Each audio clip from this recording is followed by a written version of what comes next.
بسم الله الرحمن الرحيم والصلاة والسلام على نبينا الأمين وعلى آله وأصحابه أجمعين. Welcome again to a new episode of Islam 101, where we deal with the basic fundamentals of Al-Islam and explaining the tenets. And today we're going to continue what we've begun in our previous 3 episodes. And we're dealing today again with the hadith of Gabriel, the hadith of Jibril. And we've arrived at this point to the discussion that's centered around Al-Qadr, the divine decree. In our last episode, we left off by saying the statement of the Hibr, or the Habr of the Ummah, of this nation, Abdullah ibn Abbas. They call him the Hibr, meaning the ink of this Ummah, because he was knowledgeable and he was busy with teaching. And they call him the Habr as well, which means he's like from the ulama, the scholars, the Rabbaniyin, those tremendous scholars. Abdullah ibn Abbas, after the death of Rasulullah sallallahu alaihi wasallam, he was like the rest of the companions. He began to teach the tabi'un, those people who came after the companions. He was a scholar and a teacher in Medina, and then he went to Mecca. So he had many students who the Muslims should come to know. Mujahid, Qatada, and other than them. They used to ask him questions. And they said to him one time, Ya Abdullah ibn Abbas, what about the Qadr? We want to know about the Qadr. In one narration he said, Al-Qadru sirullah. The Qadr is Allah's secret.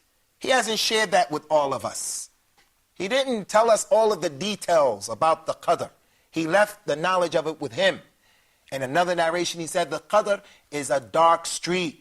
Don't go down it. So I ask you, if you came to where I come from, the area in the East Coast in America, in New York, somewhere like that, and there was a dark street, an alleyway, would you, Sardar, would you walk down a dark street, an alleyway in the mean streets of New York City? No, of course not. That's the answer, of course not. Well, delving into the Qadr and this issue and trying to deal with it and know all of the details is more dangerous than that. I prefer to go down a dark street in New York City than to try to figure out the details of the Qadr, because there are certain things that we're not meant to understand every angle of it. And that is what faith is all about, al-Iman. You just have to believe it. As it relates to Al-Qadr, the divine decree, some people came to Abdullah ibn Umar, radiyallahu anhu, may Allah be pleased with him. They said, Ya Abdullah ibn Umar, we come from a place in Kufa, in Iraq. Our Iraq, the place Iraq. There are some people there who are good students and they're reading about the religion and they believe in their religion, but they deny the Qadr. They deny this belief in the Qadr. There are people who are saying, they're using their minds, how is it that Allah could write down that a person would die on disbelief? How is it that Allah will cause an airplane to crash and 300 people die? How is it that someone can hijack a car in New York? That means they get in the back seat with a gun and they shoot the lady and shoot her kid. How is that? Why would Allah do such a thing? Why? How? We don't believe in this. We don't believe in the Qadr. We don't believe Allah knows what's going to happen until it happens. Whoever says that Allah doesn't know what's going to happen until it happens, he's saying that Allah is jahil. Allah is ignorant. But in Al-Islam we say no. Allah is alim. Allah is khabir. Allah is all of that which necessitates him being the Khaliq, the one who knows everything. He knows every single thing. So when Abdullah bin Umar heard that, he said, I want you to go back and tell those people that I'm free from them and they're free from me. And Allah will not accept from them any of their deeds until they believe in Al-Qadr. And then he told them the hadith that his father narrated, the hadith of Jibril that we're dealing with here today. So that was the understanding of the companions of Rasulullah sallallahu alaihi wasallam as it relates to the Qadr. And that's what is up to us to understand. Right now, I have 100 pounds, British pounds in my pocket right now, 100. I'll give it to you, 100 pounds right now. If you can tell me, what did you have for dinner yesterday before I count to 10? 1, 2, 3, 4, 5, 6, 7, 8. He doesn't know. And most people don't know. They're going to have to figure it out. and you're the closest person to yourself, and you don't know what you ate for dinner yesterday, but you want to come today and deal with the qadr and say, I don't accept, I don't, nah. You don't even know what you ate yesterday, so how do you think you've been equipped to deal with the secret that Allah has kept with himself? He said in the Quran, just so that the person can't say, and he hides behind the qadr. He does something bad. He drinks khamr, and he says, Allah made me do it. It was written before I did it. Allah said in the Quran, أَلَمْ نَجْعَلْ لَهُ عَيْنَيْنِ وَلِسَانًا وَشَفَتَيْنِ وَهَدَيْنَاهُ النَّجْدَيْنِ. Did we not create for the human being, and we gave him 2 eyes, and we gave him a tongue, and we gave him a lip, 2 lips, and we guided him to the 2 ways, right and wrong? So everyone has the ability to say, I'm going to do right, and I'm going to do wrong, and no one's going to say, there was a force behind me pushing my head, and he was making me do that evil. Not even Iblis, not even Satan, not even Shaitan. Shaitan can do nothing except make wiswas. He can only whisper. He can only whisper. So we have total and absolute control over what we do, and we have a free will that was given to us by Allah, but al-qadr is something that we have to believe in it, just as Rasulullah's companions believed in it. So we want to stop here concerning the qadr. If you guys, you brothers, have any questions. Yeah, I got a question about qadr. If I was created for something, how can Allah punish me for doing that thing? He said if he was created for something, how is it possible that if he was created to disbelieve, how would Allah punish him? That doesn't seem to be fair. That doesn't seem to be just. Again, I'm not going to sit here and try to rationalize the explanation to that. The qadr is the secret of Allah. He is not unjust in what he has written down. Everyone is going to get what they deserved. Everyone is going to do what they were created to do. And Allah ultimately is the one who's going to judge those issues. And he is all just and he is all fair. This is our religion, and that's something that we believe in. And that's why Abdullah ibn Abbas, and we take him as one of the examples. That's why he said what he said. Because in this issue, it's like dealing with an atheist. The atheist can continuously argue with you and say, prove to me that God exists. You say, look at the heavens, look at the earth, look at the moon, look at the water, look all of this, what's going on. He says, but show me God. Where is God? You will never be able to show him God. No matter how much you try, no matter what your argument is, there comes a point where that person just has to believe. And this is similar to that. This is similar to that. Anyone else have any more questions? I got a question. Nah, what about the people who never heard of Islam? What about the people who never heard of the religion of al-Islam? That's a good point as it relates to the qadr, because Prophet Muhammad told us that there are 4 people who will be tested Yawm al-Qiyamah, on the last day. The first person is the child who was born and then he died when he was young. The Prophet never came to him. He never heard the message. Another person is the man who became so old that he became senile. So the Prophet didn't come to him when he was in the state of senility. The third one is the person who is dumb. He was tried with being created in a way that he didn't have the ability to understand what people were saying. And the fourth one is the one who was crazy. Yawm al-Qiyamah, on the last day, Allah will have a fire lit for them, a great massive fire, and Allah will say to those people, jump into the fire. Those from amongst them who jump into the fire and they obey Allah, the Lord of all the worlds, they will find the fire will be cool.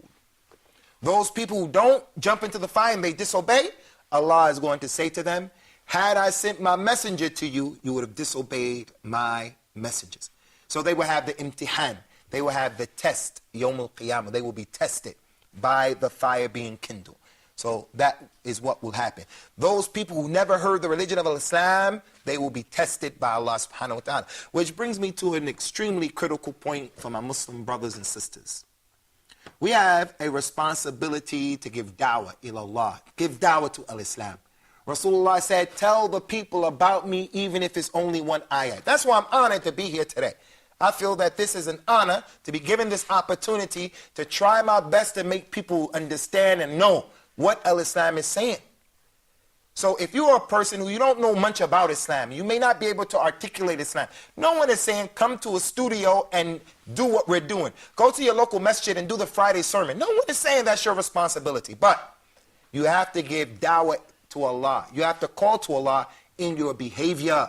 If you are a Muslim, the non-Muslims are looking at us and they're saying, if Muhammad was such a good man, then why are you a thief? And why are you a liar? And why are you doing this? And why are you doing that? So we have to make da'wah to Allah. When I came to this country that I'm in right now, this is a Muslim country. When I was traveling here, certain women wore hijab, other women didn't wear hijab. Certain men were smoking, other men weren't smoking. Certain men were praying, other men weren't praying. So what we do is we send mixed signals to the non-Muslims. The non-Muslims don't know. Should they be wearing hijab or not wearing hijab? Should they be smoking or shouldn't they not be smoking? If Muhammad was such a good guy, such a good man, then why are you Muslims giving this particular picture of him? So I say that to my Muslim brothers and sisters. You have a responsibility to call non-Muslims to al-Islam. And I say to the non-Muslims, when you look at the Muslims, there are good Muslims and bad Muslims, just as there are good Christians and bad Christians, good Jews and bad Jews. Don't look at the Muslims as the example necessarily. You have to do what Jibril did in the hadith of Jibril. He came and he said, Ya Muhammad, you are the symbol and the example. I'm going to ask you. You have to look at Muhammad sallallahu alaihi wasallam as the example, because people are on different levels as it relates to their understanding and their commitment to the religion. So it's not an excuse that the Muslim did this and he didn't do that. And Allah knows best whether or not the person who uses that as an excuse will be able to get a chance. Allah will forgive him or not. Allah knows best. But we all have to be careful as it relates to giving da'wah to Allah. Calling people to the religion of Islam, even if it's only one ayah. We're going to take a break here, and then we'll come back, inshallah, to deal with the issue of al-ihsan. And it's almost the end of this particular hadith, this tremendous hadith. And we ask Allah to make it all successful and all good for all of us. Islam 101.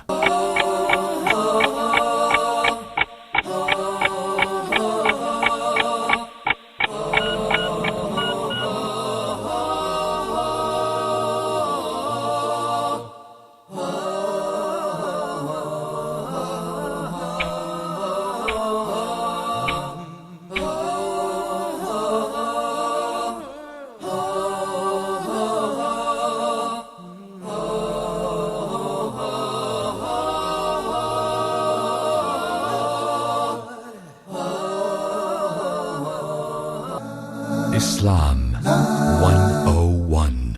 Bismillah. Welcome back to what is the very last episode and segment to our series in the discussion and the explanation of the hadith of Jibril. And as we've mentioned so many times in the past, in the previous episodes, this is Islam 101, in which we're trying to do our best to give a concise and a crystal clear understanding of the basic tenets and prescripts of the religion of al-Islam. As it relates to the last aspect of this hadith, and much can be said, is the third level of the existence of the Muslim, and that is al-ihsan. And the one who possesses al-ihsan, or perfection, he is on the highest level of existence. The first level is al-Islam, and he's a Muslim. He's taking care of the 5 pillars of al-Islam, or he at least believes in them. And he knows to leave any of them alone and to be negligent in any of them is a serious issue. And then the next level, a little higher than that, on the next higher stage and level is al-Islam, al-Iman, where he is a mu'min. And now we come to the highest stage, perfection, al-Muhsin, al-Ihsan.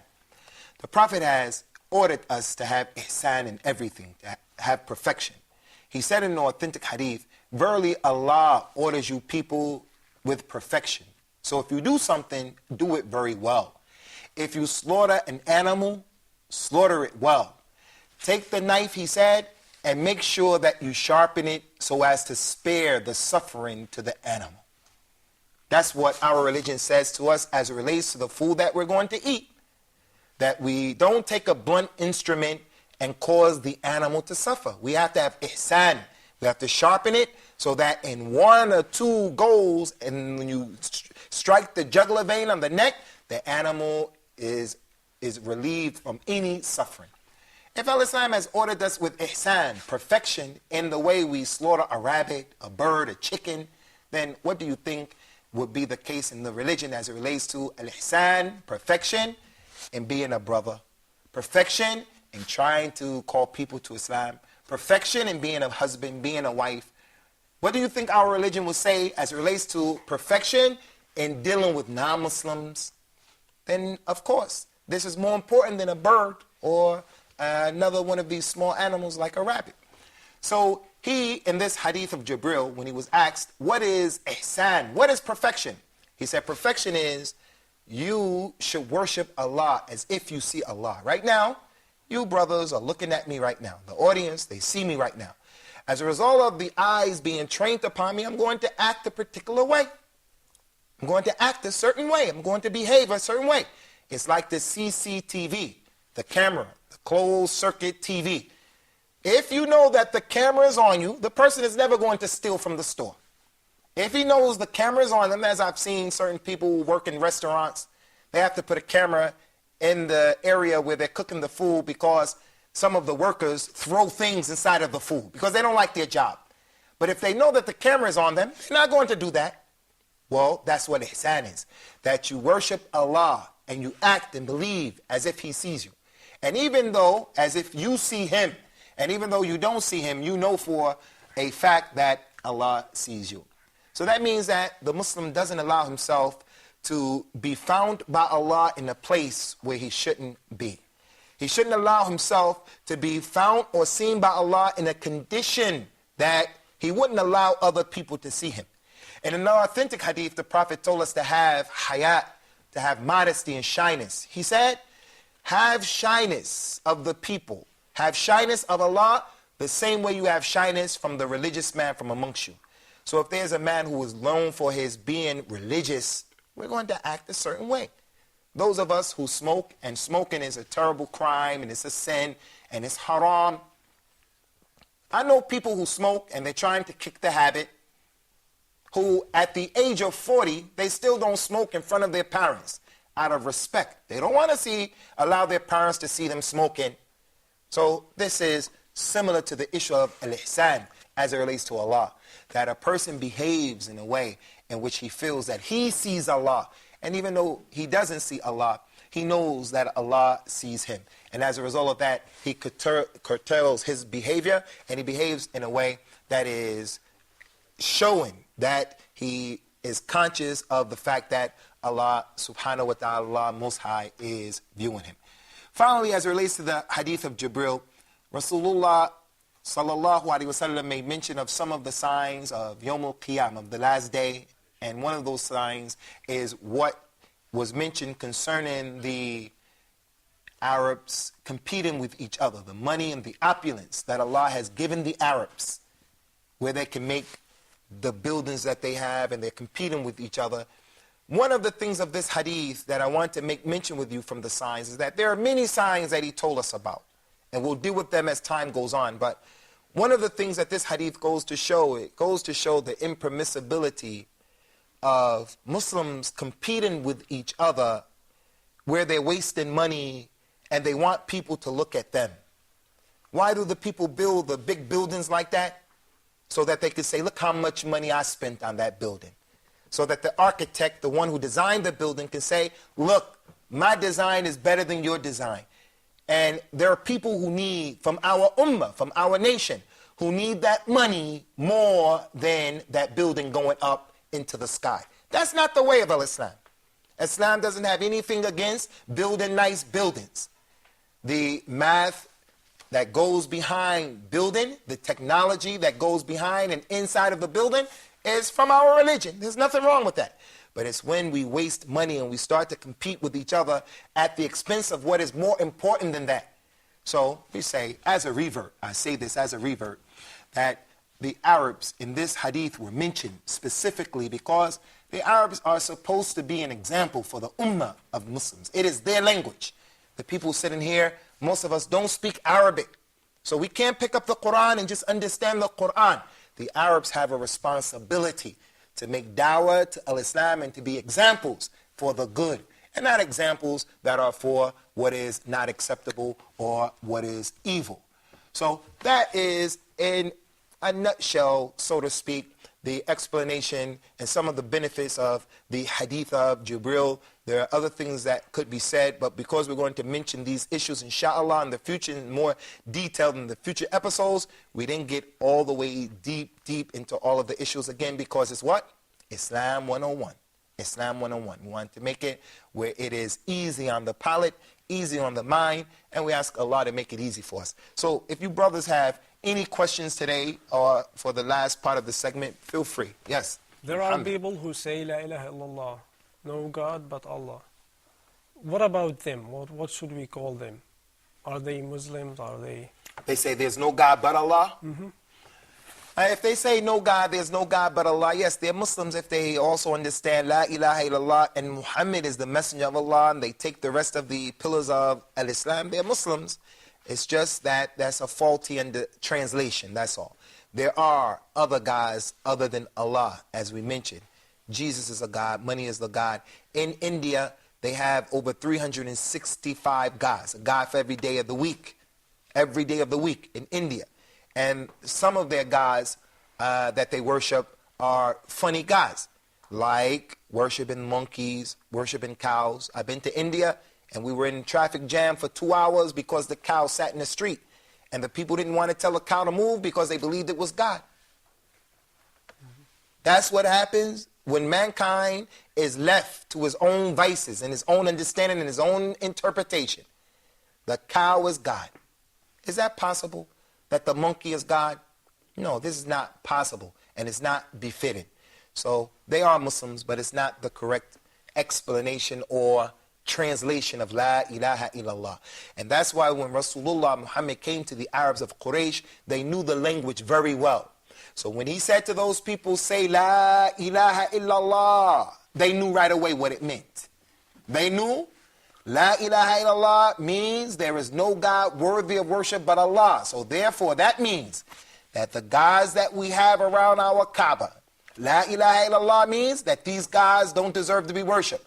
Which entails mean we're going to lose our economic foothold here. The people who come from Sham, they come from Syria and Jordan and that area. They used to go to Mecca to trade. In the summer they go here, in the winter they will go there. So in the winter time, the people of Syria in that area, they will come to Mecca. And they would trade and they would give money for the gods. So the people with Rasulullah would make a lot of money. And then they will go back. So La ilaha illallah, as soon as the Quraysh heard that from Rasulullah, they knew La ilaha illallah meant what? There's no God worthy of worship but Allah. So this doesn't deserve to be worshipped. Al-Lat and Al-Uzza and Manat, they don't deserve to be worshipped. They're false gods. So that means we're going to get hit in our pocket financially. They understood that concept. Today, unfortunately, if you asked an Arab in Arabic, what does La ilaha illallah mean? He'll say, there's no God but Allah in Arabic. That's because the Muslim Ummah, the nation, we have to get back to the basics of the religion. Which brings me to another point, and that is, in these episodes, you would have witnessed that I use a lot of Arabic terms. I've been told over and over again that I have to be careful and cognizant of not using terms because I can't take it for granted that the Muslims know the terms, nor can I take it for granted that the listeners, whether they're Muslims or not, can understand what I'm intending from the content of what I'm saying or the context in which I'm saying it in. So I first want to apologize. I should try al-ihsan and be a perfect example in what I'm saying, but sometimes I forget. So I want to apologize, first of all. Second of all, we'll do our best to come back to try to explain what this term is and what that term is, and we'll try to stay away from the Arabic terms altogether. But for my Muslim brothers and sisters, the religion of al-Islam is a religion that was revealed in the Arabic language. And it was revealed in Arabic for some wisdom that's with Allah. And one of the wisdoms is the Arabic language is a precise language in the way that it is. It is an eloquent language. It is the last book for you to know what Allah is wanting and commanding. So everyone has to make an effort to learn as much Arabic as he can possibly learn. And this is one of the signs that I saw that convinced me that Islam was the truth. That if you take the average Muslim off the street, and the majority of Muslims are not Arabs. Arabs are a minority. Take the Muslims from Africa, Indonesia, and you ask them, give me all of the words that you know in Arabic. You will see that he knows 1,000 words. He may not be able to speak Arabic fluently and put those words into sentences, but he knows a lot of the original language of Muhammad, the last prophet and Nabi. Whereas, if you ask a Jew or if you ask a Christian, tell me 15, 20 words that Jesus spoke, the Aramaic of Jesus, he's not going to be able to tell you 10 words. He's going to claim he believes in the Bible, but he doesn't know any words of the original language that Jesus spoke. That is a clear sign that things were lost along the way in that Bible. Some of them even think that the Bible was revealed in English. No, Jesus spoke Aramaic and Moses spoke Hebrew, and the majority of the people who connect themselves to those two religions, they don't know either language. Whereas the normal Muslim, wherever you find him, I know Muslims who are in Alaska, Anchorage, Alaska, they're Eskimos. Eskimos, they know words in Arabic, 1,000 Arabic words. This is one of the signs that Islam is the religion of truth. Do you brothers have any more questions concerning the hadith of Jibril? Any more? Muhammad. About al-ihsan. If the motive behind the man that he does not smoke in front of his dad is a fear of him, is that called al-ihsan? As it relates to fearing the human beings and being in a position where you don't want them to see you doing something that's wrong, that is a part of ihsan, and that's from our religion. But we should fear Allah, the ultimate fear. We should fear Allah, the ultimate fear. We're going to stop here with this hadith of Jibril, this most important hadith in the religion of Islam. And we ask Allah to accept this effort from us and to make it easy so that you could and would have understood what our intent and our goal was behind in explaining this particular hadith. هذا وصلى الله وسلم على نبينا الأمين وعلى آله وأصحابه أجمعين والسلام على من اتبع الهدى.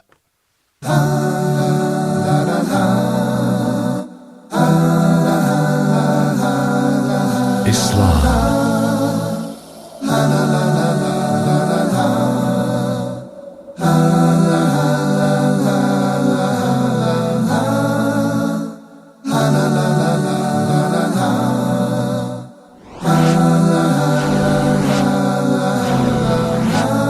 Islam 101.